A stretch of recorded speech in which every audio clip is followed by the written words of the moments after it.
भक्ति अभ्युदय के इस चैनल में आप सबका स्वागत है। दोस्तों, भगवत प्रेमियों, आप सबको हरितालिका व्रत की कथा सुनाते हैं। क्यों रखा जाता है ये व्रत? यह हरितालिका व्रत कथा शिव जी ने ही माँ पार्वती को सुनाई थी। शिव भगवान ने इस कथा में माँ पार्वती को उनका पिछला जन्म याद दिलाया था। शिव जी कहते हैं, हे गौरा, पिछले जन्म में तुमने मुझे पाने के लिए बहुत छोटी उम्र में कठोर तप और घोर तपस्या की थी। तुमने ना तो कुछ खाया और ना ही कुछ पिया, बस हवा और सूखे पत्ते चबाए। जला देने वाली गर्मी हो या कपा देने वाली ठंड, तुम नहीं हटी, डटी रही। बारिश में भी तुमने जल नहीं पिया। तुम्हें इस हालत में देखकर तुम्हारे पिता दुखी हुए। उनके दुख को देखकर नारद मुनि आए और कहा कि भगवान विष्णु के भेजने पर मैं यहाँ आया हूँ। वह आपकी कन्या से विवाह करना चाहते हैं। इस बारे में मैं आपकी राय जानना चाहता हूँ।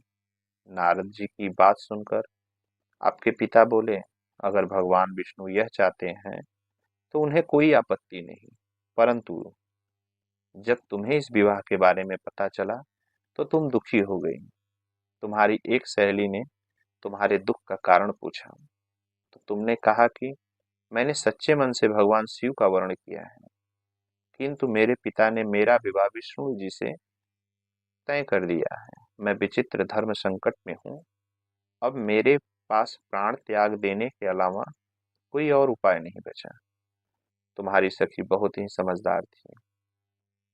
उसने कहा, प्राण छोड़ने का यह कारण ही क्या है? संकट के समय धैर्य से काम लेना चाहिए।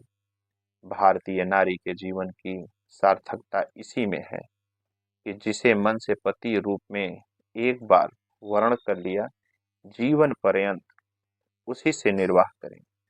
मैं तुम्हें घनघोर वन में ले चलती हूँ, जो साधना स्थल भी है और जहां तुम्हारे पिता तुम्हें खोज भी नहीं पाएंगे। मुझे पूर्ण विश्वास है कि ईश्वर अवश्य ही तुम्हारी सहायता करेंगे। तुमने ऐसा ही किया। तुम्हारे पिता तुम्हें घर में न पाकर बड़े चिंतित और दुखी हुए। इधर तुम्हारी खोज होती रही, उधर तुम अपनी सहेली के साथ नदी के तट पर एक गुफा में मेरी आराधना में लीन रहने लगी।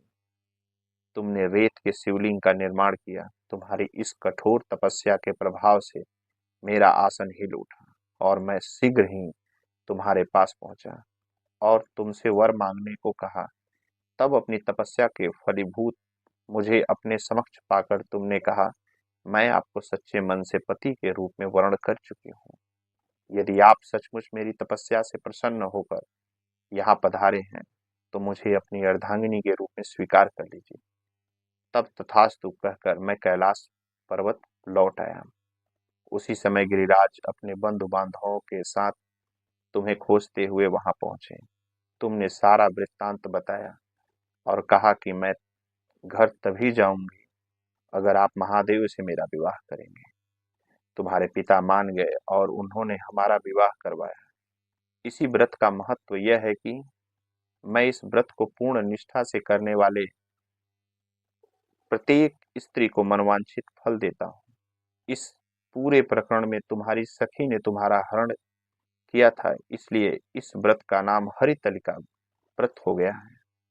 इस व्रत से जुड़ी एक मान्यता यह भी है कि इस व्रत को करने वाली स्त्रियां पार्वती जी के समान ही सुखपूर्वक पति रमण करके शिवलोक को जाती हैं। सौभाग्यवती स्त्रियां अपने सुहाग को अखंड बनाए रखने और अविवाहिता युवतियां मन मुताबिक वर पाने के लिए हरितालिका तीज का व्रत करती हैं। इस दिन व्रत करने वाली स्त्रियां सूर्योदय से पूर्व ही उठ जाती हैं और नहाकर पूरा श्रृंगार करती हैं।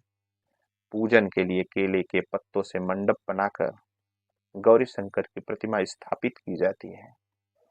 इसके साथ पार्वती जी को सुहाग का सारा सामान चढ़ाया जाता है।